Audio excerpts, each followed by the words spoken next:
इतिहास गवाह है कि जब किसी देश या देश के समूह के पास इतनी ताकत आ जाती है कि वह अपने से कमजोर देशों पर हावी हो सके, तो उन कमजोर देशों को बचाने के लिए सामने उन्हीं की तरह सोच रखने वाले देश उनके लिए चुनौती पैदा करते हैं।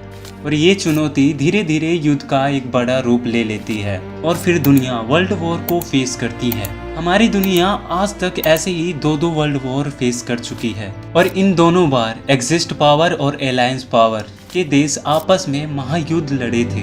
अब आज के इस दौर में हम देखते हैं कि जहां एक तरफ अमेरिका और यूरोप की मिलिट्री एयरलाइंस, जिसे नेटो कंट्री कहा जाता है, कि वह मिलकर दुनिया की नॉन नेटो कंट्री को अपने प्रभाव में ले रहे हैं, तो ऐसे हालात में इन्हें काउंटर करने के लिए चीन, ईरान, नॉर्थ कोरिया और रशिया जैसे देश आपस में हाथ मिलाते जा रहे हैं। आज रशिया ने अपने इरादे स्पष्ट करके एक तरीके से नेटो से करीब जाने वाले देश यूक्रेन पर ढावा बोल ही दिया, तो वहीं चाइना अमेरिका की तरह धीरे धीरे अपनी ह्यूज डिफेंस और इकोनॉमिक पावर के दम पर दुनिया के बाकी देशों को भी अपने चंगुल में लेता जा रहा है।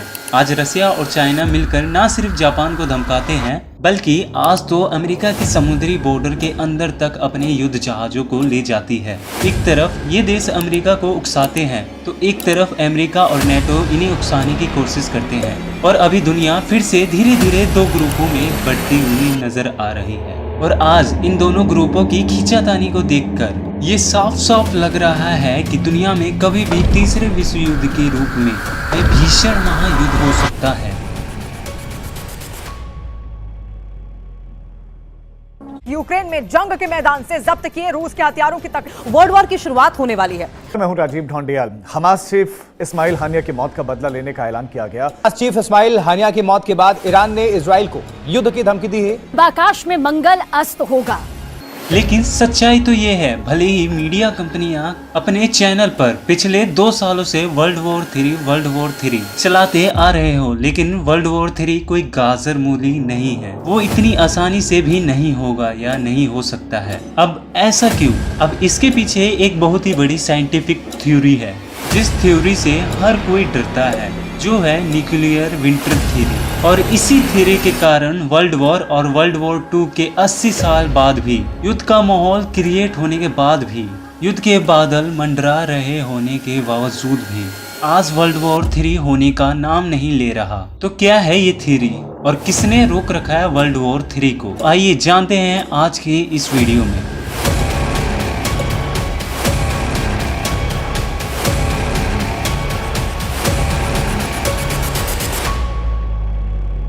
स्वागत है दोस्तों आज के इस वीडियो में। सन 1945 में अमेरिका ने हिरोशिमा और नागासाकी पर परमाणु हमला किया था, जिससे कि इन दोनों देशों के काफी लोग मारे जा चुके थे और कुछ लोग तो जहां खड़े थे वहीं राख बन के उड़ गए और इसके बाद हजारों लोग रेडिएशन से मारे गए। इतना ही नहीं, जापान की आने वाली कई पीढ़ियां रेडिएशन के चलते हैंडीकैप्ड पैदा हुई। परमाणु बम को बनाने वाले वैज्ञानिक ओपेनहाइमर ने इसकी टेस्टिंग के बाद कहा था कि धमाका उसकी उम्मीद से 50 गुना ज्यादा खतरनाक था। अब वैज्ञानिकों का कहना है कि परमाणु बम अगर आज के समय में किसी भी देश में गिराए गए तो वह पिछली बार की तुलना में कई गुना ज्यादा तबाही ला सकता है। उसके बाद होने वाले क्लाइमेट चेंज को भी इस तबाही का वजह बताया है। और इस बात को समझने के लिए सबसे पहले आपको परमाणु हमले के बाद की स्थिति और वैज्ञानिकों ने इसके बारे में की भविष्यवाणी को जानना होगा। 40 साल पहले साइंटिस्ट ने कहा था अगर वर्ल्ड वॉर 3 हुआ तो न्यूक्लियर विंटर आएगा। पहले और अब तक के इकलौते परमाणु हमले के असर को लेकर साइंटिस्ट पॉल क्रुपजेन और जॉन ब्रिग्स ने हमले के करीब 40 साल बाद यानी कि साल 1982 में कहा था कि अगर न्यूक्लियर वॉर शुरू होती है तो इससे धुएं का एक ऐसा बादल बनेगा जिससे सूर्य ढक जाएगा और आने वाली धूप रुक जाएगी और धूप नहीं आएगी तो पृथ्वी का एवरेज टेम्परेचर घट जाएगा और ये घटना न्यूक्लियर विंटर कहलाएगी। और साइंटिस्ट ने ये दावा किया था कि इससे फसलें और सिविलाइजेशन बिल्कुल ही खत्म हो जाएगी, पृथ्वी अंधकार में डूब जाएगी जाएगी और भुखमरी का खतरा पैदा हो जाएगा। साल 1980 के दशक में वैज्ञानिकों ने न्यूक्लियर विंटर थ्योरी को लेकर क्लाइमेट का एक मॉडल पेश किया था और इसकी डिटेल चौंका देने वाली थी। और इसके मुताबिक न्यूक्लियर वॉर होने पर ग्लोबल टेम्परेचर 10 साल में करीब 10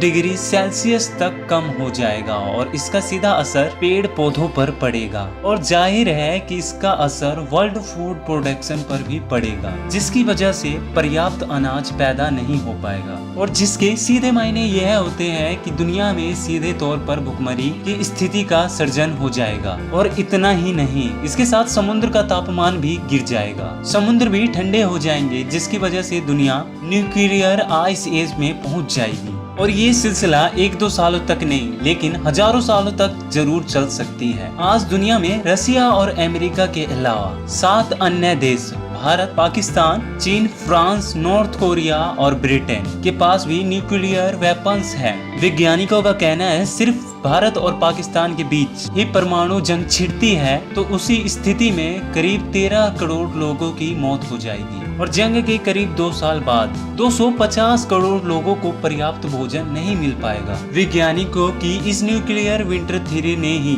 अब तक परमाणु जंग को रोके रखा है। एक एनवायरमेंटल साइंटिस्ट एलन रोबोक ने कहा था कि इस न्यूक्लियर विंटर थ्योरी की वजह से कई देशों के न्यूक्लियर वेपन्स का प्रोडक्शन और इसके इस्तेमाल पर रोक लगी हुई थी। साल 1980 के दशक में दुनिया के पास 65,000 परमाणु हथियार थे और आज ऑफिशियल आंकड़े के अनुसार दुनिया में सिर्फ 12,512 परमाणु वेपन्स हैं और इस थ्योरी की वजह से ही दुनिया के ताकतवर देशों ने न्यूक्लियर प्रोडक्शन कम किया है या दूसरे देशों पर इसका निर्माण करने पर रोक लगा रखी है। अब आपको ये लगता होगा या आप ये सोच रहे होंगे कि जब हम ग्लोबल वार्मिंग के युग में जी रहे हैं तो न्यूक्लियर विंटर कैसे आएगा। तो इस पर ग्लोबल क्लाइमेट अथॉरिटी के साइंटिस्ट ने ये कहा है कि जुलाई 2023 मानव इतिहास का सबसे गर्म महीना था और उसके अगले ही साल यानी कि साल जुलाई 2024 उससे भी ज्यादा गर्म साल रहा है।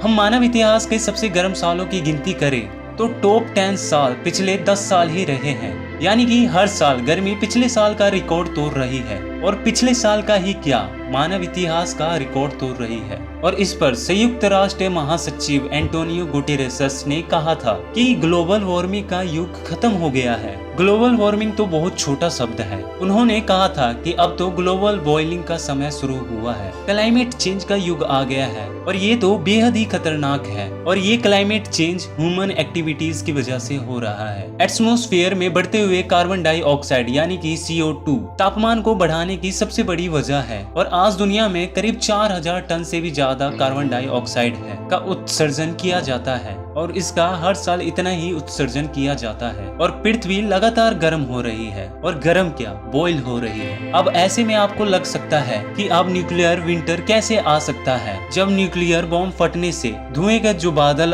पृथ्वी के आसपास बनेगा उससे सूर्य की किरणें रुक जाएगी, वो पर्याप्त मात्रा में सरफेस तक पहुंच ही नहीं पाएगी और ऐसी स्थिति में तापमान बढ़ने की जगह लगातार कम हो जाएगा और इसी स्थिति को न्यूक्लियर विंटर कहते हैं। और ऐसा हुआ तो इसके तुरंत बाद पृथ्वी ऐसी आइस एज में चली जाएगी जो सदियों तक चल सकता है और ऐसे में इंसानों के साथ कई सारे जीव मारे जाएंगे। और इसीलिए वैज्ञानिकों की इसी थ्योरी की वजह से दुनिया के सभी देश और सभी देशों की सरकारें न्यूक्लियर हमले से बचते हैं और डरते भी हैं। आज दुनिया में भले कोई भी देश कितना ही लड़ता हो लेकिन वो न्यूक्लियर वॉर के पक्ष में नहीं है और इसीलिए जब भी दो देश आपस में टकराते हैं तो तुरंत बड़े देश आकर उस कलेश को शांत कराते हैं, क्योंकि अगर एक बार न्यूक्लियर वॉर हो गया तो फिर वर्ल्ड वॉर 3 होना तय है और फिर पीछे मुड़ना नामुमकिन है। इसलिए आज दुनिया में जो हो रहा है वह देशों को मोहरा बनाया जा रहा है, लेकिन किस लिए? हो सकता है हथियार बेचने के लिए। दुनिया की चाहे कोई भी इंडस्ट्री हो वो वेपन इंडस्ट्री के आगे काफी छोटा है। सबसे बड़ी इंडस्ट्री जो है दुनिया की वो वेपन इंडस्ट्री है और इन इंडस्ट्री को चलाए रखने के लिए छोटे छोटे वॉर होते रहते हैं और ये वॉर फ्री प्लांट होते हैं और ये छुटकन वॉर चलते रहेंगे और जब दुनिया की इकोनॉमी डाउन होगी तो यही देश इनकी भरपाई करेंगे और हर देश ये चाहता है कि ये वॉर वॉर